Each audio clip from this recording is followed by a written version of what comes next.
বঙ্গভূমি news, মানুষের সাথে মানুষের পাশে।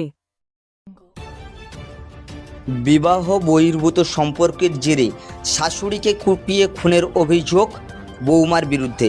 উত্তপ্ত দেবনিবাস এলাকা। পরকীয়া সম্পর্কের পথের কাঁটা সরাতে নিজের শাশুড়িকে নৃশংসভাবে কুপিয়ে এবং গলায় ফাঁস লাগিয়ে খুনের অভিযোগ উঠল বৌমার বিরুদ্ধে। চাঞ্চল্যকর ঘটনাটি ঘটেছে ফ্রেজারগঞ্জ কোস্টাল থানার উত্তর দেবনিবাস এলাকায়। এই ঘটনাকে কেন্দ্র করে শুক্রবার সকালে উত্তপ্ত হয়ে ওঠে এলাকা। পুলিশের বিরুদ্ধে তদন্তের গাফিলতির অভিযোগ তুলে বিক্ষোভ দেখান গ্রামবাসীরা। স্থানীয় সূত্রে খবর, বৃহস্পতিবার সকালে উত্তর দেবনিবাস এলাকার বলাকা ঘোড়ই বয়স 60 নামের এক বৃদ্ধার ঝুলন্ত দেহ উদ্ধার হয় বাড়ি থেকে কিছুটা দূরে।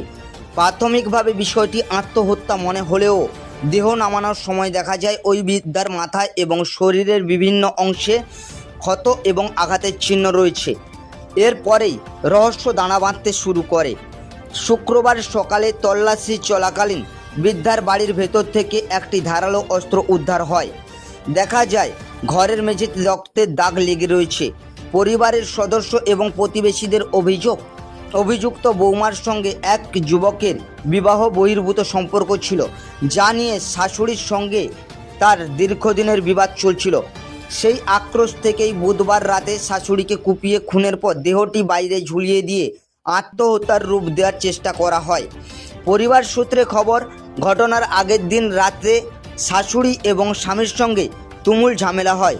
রাতে অভিযুক্ত ওই গৃহবধূর স্বামী বাড়ি ছেড়ে চলে যায়। সেই সুযোগকে কাজে লাগিয়েই ওই বৃদ্ধাকে নৃশংসভাবে মেরে ফেলা হয়েছে বলে গ্রামবাসীদের অনুমান। দেহ উদ্ধার ও তদন্তের শুরুতেই পুলিশের ভূমিকা নিয়ে প্রশ্ন তুলে ক্ষোভে ফেটে পড়েন গ্রামবাসীরা। ইনাকে মেরে ফেলা হয়েছে, এটা প্রকৃত সত্য কথা। আগের দিন মানে গেল বৃহস্পতিবার বুধবার রাত্রে মেরে দিয়েছে। বৃহস্পতিবার প্রশাসন এসেছিল এখানে, এসে ইনকোয়ারি ঠিক মতো করেনি এখানে। তা সত্ত্বেও আসামিকে ওনার হাতে তুলে দিয়েছিলাম। তুলে দেওয়া সত্ত্বেও কিন্তু আসামিকে ছেড়ে দিয়েছে ওনারা। ছেড়ে দিয়ে এখন বলছে আমি কেস দেব, এরকম রেডি হয়েছিলাম। কেস নেয়নি আমার কাছ থেকে, ঠিক আছে। কেস দেব বলেছিলাম, তাও নেয়নি। এবং আমাদেরকে বলেছে যে যত সময় না পিএম রিপোর্ট আসবে, যত সময় নাই পোস্টমর্টম রিপোর্ট আসবে, তত সময় আমি কিছু করতে পারবো না, আর আমি কোনো কেস নিতে পারবো না। আজকের বাড়ির ভিতর থেকে তাহলে কি পাওয়া গেছে? আজকের ব্লাড পাওয়া গেছে, কাটারি যেটা দিয়ে কুপিয়েছে সে কাটারি পাওয়া গেছে। আর ওনারা এসছেন, স্পটে এসছেন প্রশাসন, ওরা ইনকোয়ারি করেছে, বলেছে অফিসার নিজেই বলেছে যে একটা মার্ডার হয়েছে।